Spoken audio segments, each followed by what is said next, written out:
We're gonna dive in here and start with the Cavs, because the Cavs to me are the most exciting team to watch on a nightly basis right now.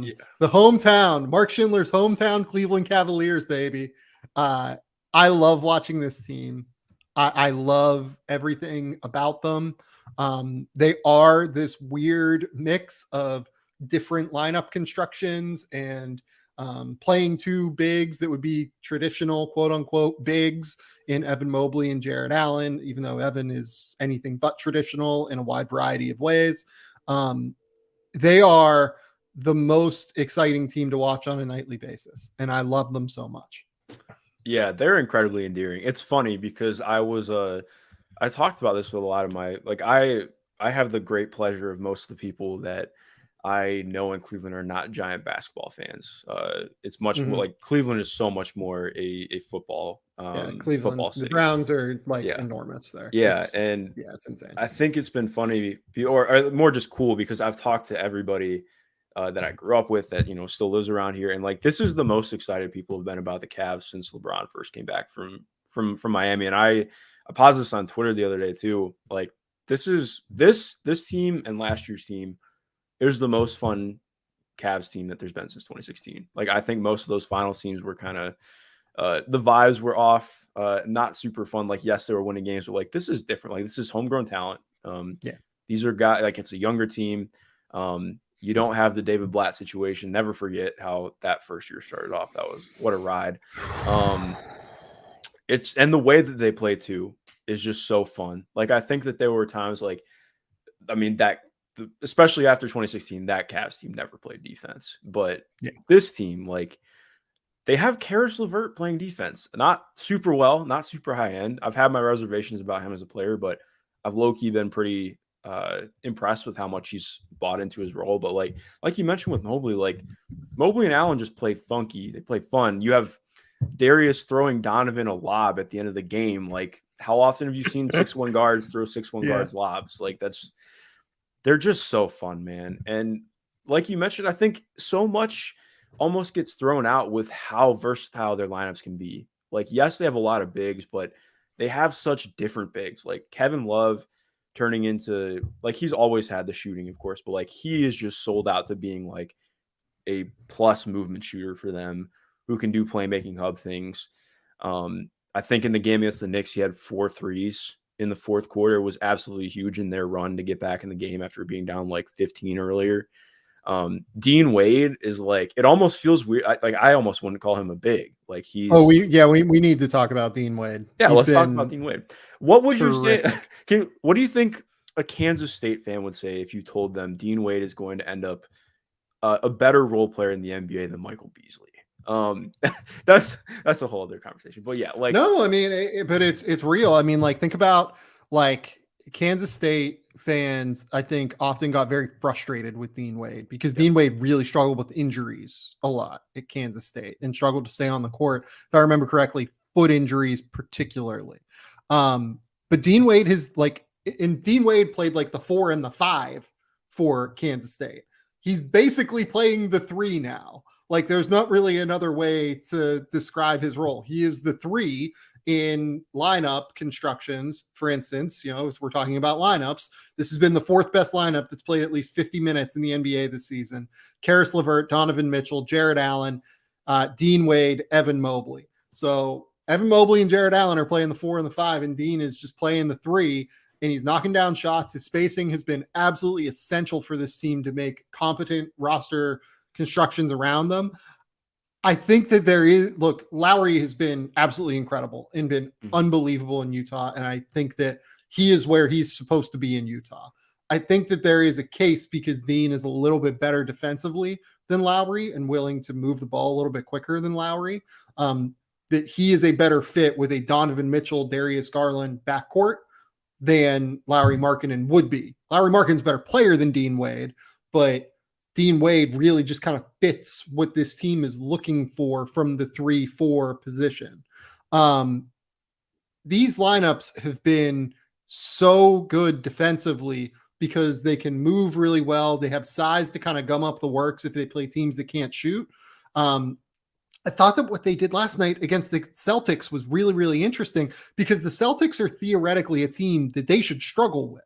They should really have a lot of issues trying to deal with them because the Celtics are super switchable. They're able to kind of take away what Donovan Mitchell and Darius Garland can do by switching bigs onto them that can theoretically move. That should gum up what Cleveland is trying to do offensively. And it just didn't matter because Donovan and Darius are so good and they're willing to move off the ball. They're willing to use different actions to kind of get them the ball on the move. It's just really, really impressive what this team is doing right now. I love watching them on a nightly basis. Yeah, no, I totally agree, man. And I think what you hit on is really important because their spacing, obviously the shooting has been better this year, but I think you saw a lot of the same principles last year where, yes, the shooting's not great, but you have a lot of guys who know how to make themselves available and how to take advantage of it. Because I think that's the most important thing about the Cavs. Like when you play a team against like the Celtics, like Mobley and Allen are so good at establishing themselves, finding ways to get into the interior. I mean, Dean is so good at that too. He's a really good cutter. He's a good enough ball handler to move the ball. It's just, they're fun, man. They're so fun. And the biggest thing for me is just Donovan. Like, I think you can look at last night, and I think if somebody like box score watched and saw that, I think they combined for 47 shots, Darius and Donovan, and be like, well, I don't know, that's two ball dominant guards. And I think that's a misunderstanding of who they are as players, but more like Donovan struggled a little bit early on in the game. Darius was cooking, was so good doing his, he had 4 for 4 to start from 3, does his pro dribble stuff that is so awesome to watch and works so well with these bigs. But then you got Donovan just absolutely taking over late. And I think you saw, that dynamism to be able to get to the rim at will is something that this team just did not have at all last year. It adds a completely different element that I think they really need in closing moments. And more importantly, like you saw how important these two players were together. I think the majority of those shots that Darius took and made early on in the game were off Donovan assists. Late in the game, you have Donovan screening for Darius over the last couple of possessions too. Like that's the fun shit. That's what I want to see. Like that's nasty. I've been really impressed with JB Bickerstaff, honestly. Like I think he's good. This is a team you really have to lean into being funky with, and they do it. And I absolutely love it. Yeah, and we've seen the moments where they can struggle with spacing, even this year, right? Where they play Isaac Okoro, and Isaac Okoro is in the middle of like just very, very, let's call it a rough slump. Yeah. We're maybe going on a 3-year slump with Isaac Okoro, unfortunately, but like this one particularly, it feels like he's really struggled. Like he has not made a 3 this year, despite the fact that I think he's taken like 12 of them or something like that. Like he's taken quite a few, and teams just straight up don't guard him. And we're going to talk about that when we talk about the Rockets later and how easy it is sometimes for teams to just like stick a center on the non-shooter and then, kind of use that guy to help off of the non-shooter because he's not really a threat and you'll be there anyway if the guy back cuts. So like it becomes a real complication offensively for teams that are trying to run a variety of different actions.